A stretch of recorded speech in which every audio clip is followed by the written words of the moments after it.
Club World Cup time. Who cares about Champions League? Who cares about becoming European champions when you can become world champions? My club, of course, FC Internazionale, are in it.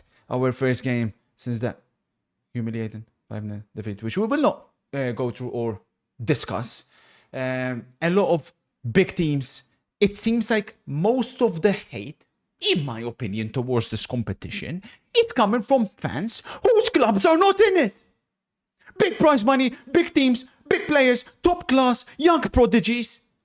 We'll be there. Of course, we will be there.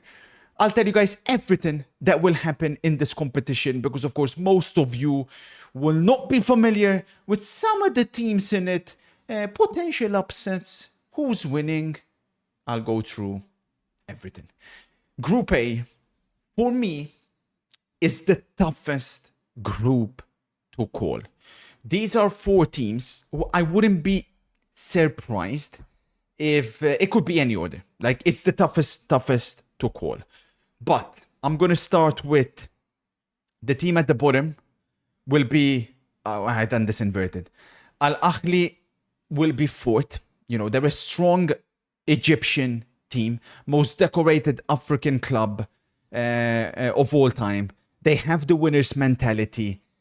Egypt are doing well in the national team, but they're going to just come up short in this group. They'll get points, but not enough to finish above the other 3.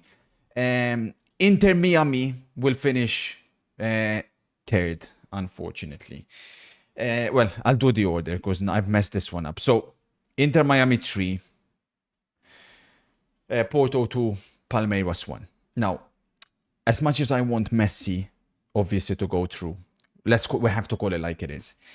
Inter Miami are a terrible team, led by a terrible manager in Mascherano. They concede an absolute ton of goals, and it's not going to be enough to go through. Messi and Suarez are not enough. Jordi Alba's a doubt.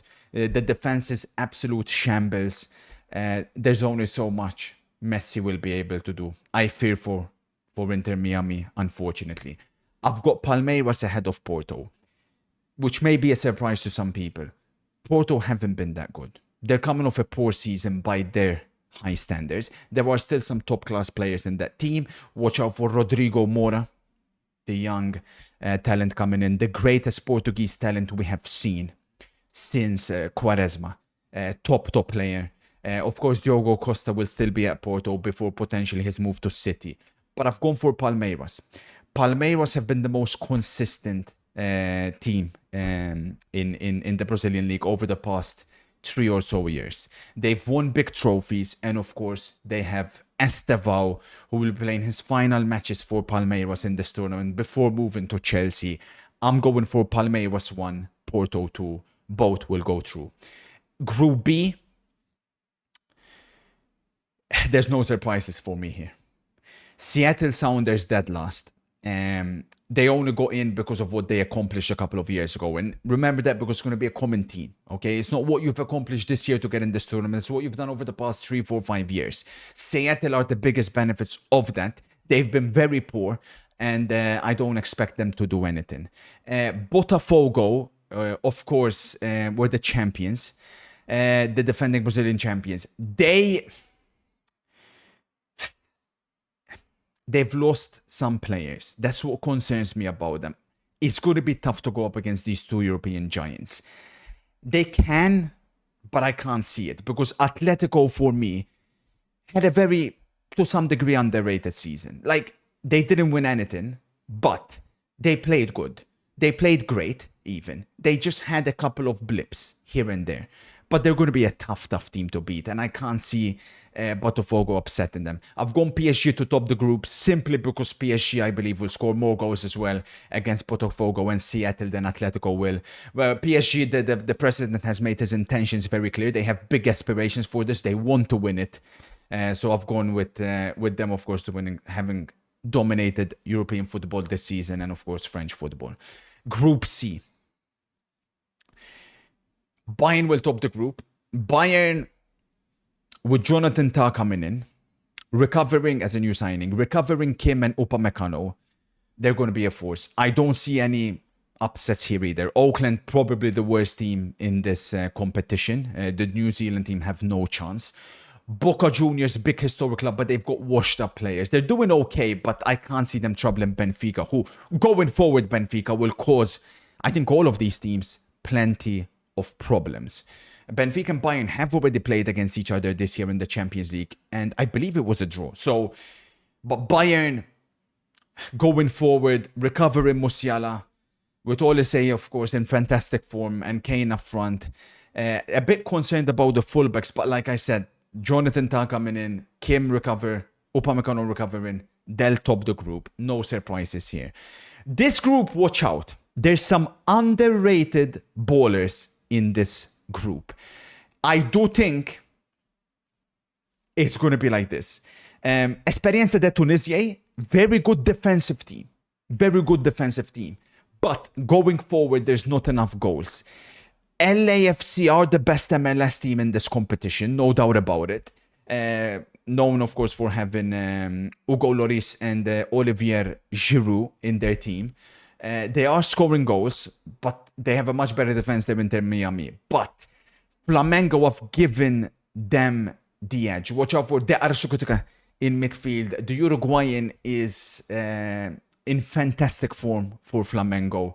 They are one of the most informed teams as well, doing well so far in the league. The most informed Brazilian team, I would say, and that's going to pip them over LAFC.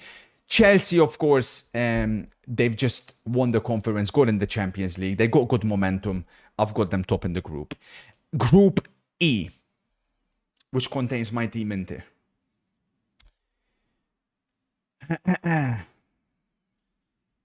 I'll go with one surprise. I've got Urawa ahead of Monterrey. Both Monterrey and Urawa, Inter are very lucky that these two aren't that good. Both are off form. Monterrey have, of course, Sergio Ramos, Ocampos, amongst others, but they haven't performed well in the Mexican League. I think they'll finish bottom. I think they will flop.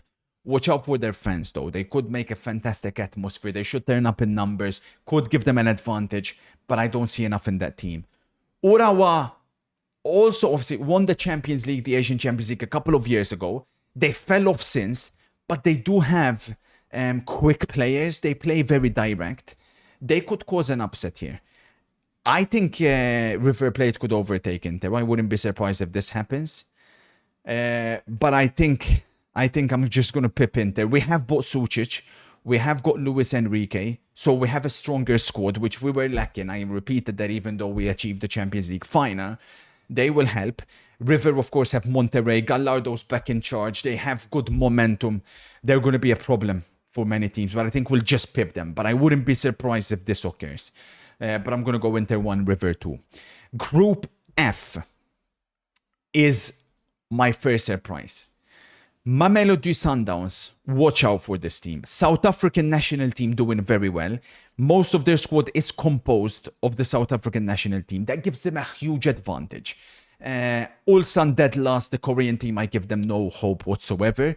Fluminense, led by their captain Thiago Silva, started horribly about 7-8 months ago. But they are doing well in the start of this one. So they are doing okay at the start of this season. But I've got Mamelodi Sundowns going through with, again, Dortmund topping the group. Dortmund finished spectacularly well under Kovac. They're scoring an absolute ton of goals.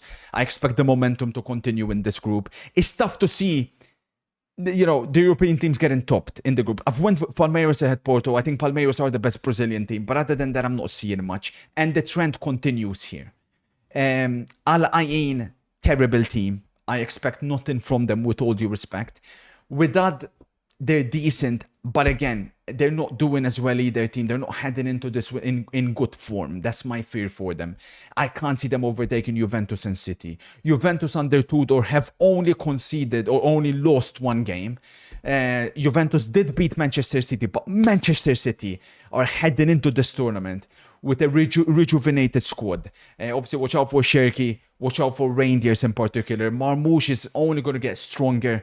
Haaland, of course, will be there, relatively fresh. Has done fantastically well for Norway. He'll finish top scorer in this tournament as an early spoiler for you guys. But of course, the only question for City is how quickly can their players gel. Eight Nouri's there as well, I believe. So it's going to be one of those where can they get them working together. But City, despite losing their FA Cup final, they did finish relatively strong compared to how they started. They had a good defense. They formed a good formation there. Marmoush and Haaland began linking up towards the end. And with the new signings, they're only going to be stronger and stronger. And of course, Rodri, don't forget, will be fit. He got in right towards the end. I mean, he will almost be like a new signing. He is the Ballon d'Or. By technicality, he will be heading into this basically Manchester City's best signing, even despite all the ones they've made. He will be like a new signing. Group H. Known for having the snake, Al Hilal. Simone Inzaghi, the little snake and weasel lizard, went to Al Hilal, but big problems for Al Hilal, who of course did not win their Saudi League. They scored an absolute ton of goals. They are a very attacking team, but they wanted Osimhen. They wanted Theo Hernandez. They wanted Angelino. They couldn't get any of these players. There was rumors about Çalhanoğlu, but they couldn't get any of these over the line. They're going into it with the same squad. Inzaghi doesn't even speak a lick of English. Not sure how he's going to be even communicating to these players. New manager, it matters. Xabi Alonso, Real Madrid, I'm expecting big things.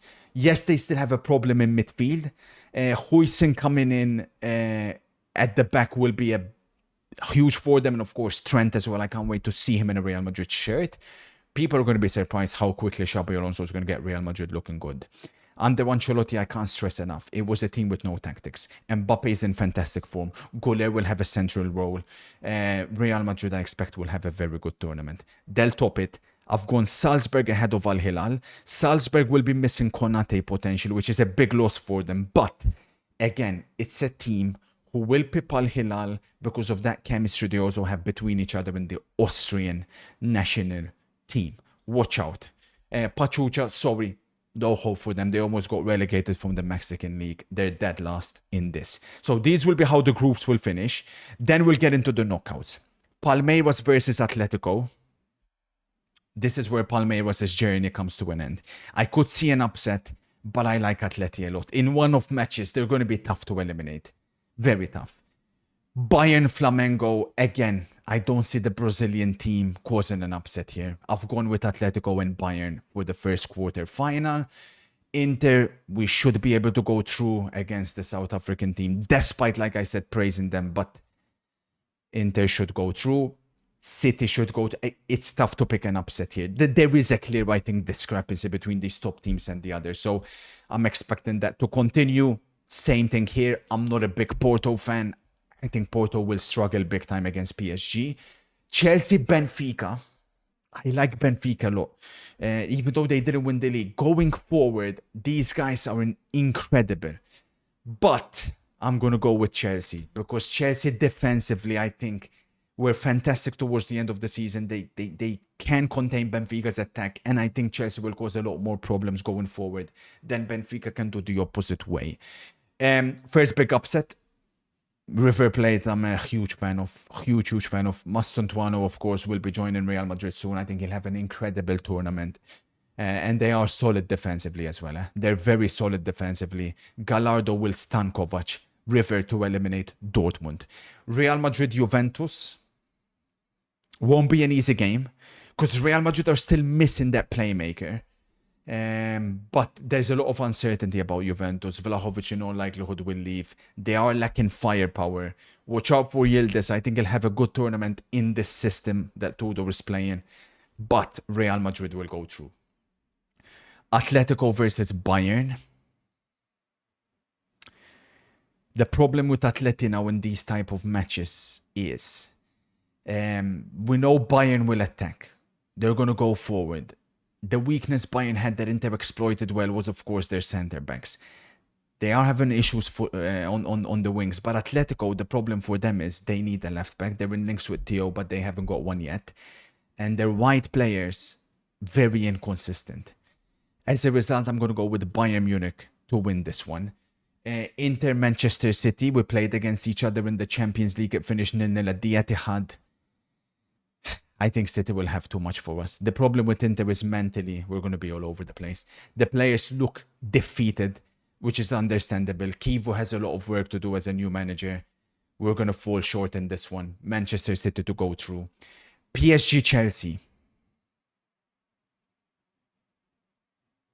Like what are Chelsea's wingers going to do against PSG's fullbacks? I've just pictured Madueke trying to get past Nuno Mendes. I've just pictured Pedro Neto trying to get past Hakimi. We're going to be, there's too much of a discrepancy.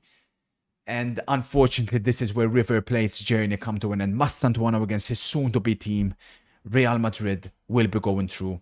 My final four, I've got no surprises. It's the four big ones. It is Bayern, City, PSG, Real Madrid. I'm predicting no surprises whatsoever here. Bayern City. This is where City's lack of maybe playing time together with the new players will come to an effect.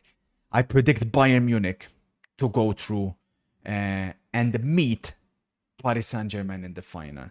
Where with Real Madrid, in order to overtake PSG, in order to beat PSG, even though Mbappe will be mega motivated, I fear for Real Madrid's fullbacks against PSG's ones.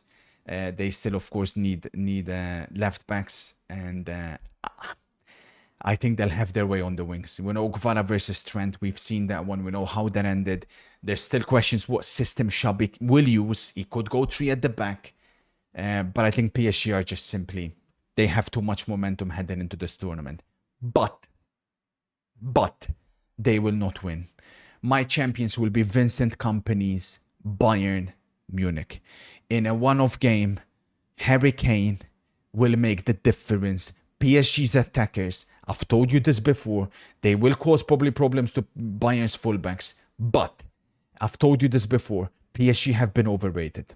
All this talk and this and that, if you look again at the final, their attackers, they didn't play as good as you think they did. Fantastic team effort, but Bayern Munich, stylistically, are a team that can cause them many problems. Pacho and Marquinhos against Kane. Obviously, Bayern have already beaten PSG at the Allianz. I thought that was a bit of a robbery because Dembele should not have been sent off and it was a different PSG team. But Bayern had success in that as well. And I expect the same to continue. Big tournament for Harry Kane. Haaland top scorer. Harry Kane second top scorer. Musiala show in the final. Vitinha will struggle to pick him up. Musiala show. Bayern Munich to win. Phoenix out.